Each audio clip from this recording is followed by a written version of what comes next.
అమెరికాలో ఇప్పుడు రెండోసారి పర్యటిస్తున్నటువంటి పాకిస్తాన్ సైన్యాధినేత ఆసిఫ్ మునీర్ అయితే పిచ్చ ప్రేలాపనలు చేస్తున్నాడు. ఆ పంది అమెరికా వెళ్లి అమెరికా గడ్డ మీద ఏవైతే ప్రేలాపనలు చేయకూడదో అణుబాంబుల గురించి ఆ ప్రేలాపనలు చేస్తున్నాడు. భారతదేశం మా అస్తిత్వానికి గనక దెబ్బ కొడితే, మా అస్తిత్వాన్ని ప్రశ్నించే విధంగా చేస్తే, లేదా మా అస్తిత్వాన్ని లేకుండా చేయాలనుకుంటే భారతదేశంతో పాటు సగం ప్రపంచాన్ని మా దగ్గర ఉన్నటువంటి అణుబాంబులతో లేపేస్తాం.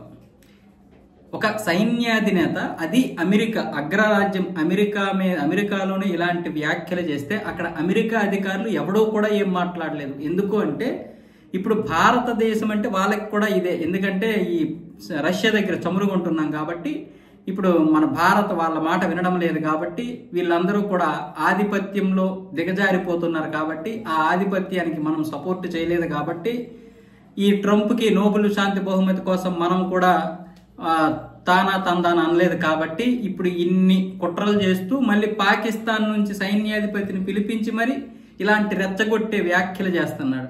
వాడి అస్తిత్వానికి ముప్పు వస్తే న్యూఢిల్లీ గనక ఇలాంటి పనులు చేస్తే, అంటే ఇప్పుడు సింధు జలాలు ఆప్షన్ కదా, దాని మీద డ్యాములు కూడా కడితే కూడా వాడు ఆ బాంబులతో లేపేస్తాడంట, అణుబాంబులతో. డ్యాములు కట్టినా వాళ్ళ అస్తిత్వానికి ప్రశ్నించినా అంటే వాళ్ళు ఎంత భయపడుతున్నారో చూడండి. అంటే ఖచ్చితంగా ఇదంతా ఈ బెదిరింపులన్నీ కూడా సరే, వాడు వెనకాల ట్రంప్ ఉన్నాడా ఎవడున్నాడా పక్కన పెడితే ఇదంతా ఏంటంటే ఒక భయోందోళన, అదే ఒక ఆత్మన్యూనత భావం ఏర్పడినప్పుడు వచ్చే మాటలు ఇవి. ఎందుకంటే సింధు జలాలు వాళ్ళకి కావాలి. డ్యామ్ కడితే వాడు అణుబాంబులు వేస్తే మరి మన దగ్గర ఏమున్నాయి, కానీ మనం కూడా అవే బాంబులు వేస్తాం అని వాళ్ళకి తెలుసు. పాకిస్తాన్ మీద అన్ని వేయాల్సిన అవసరం లేదు, ఒకటి చాలు.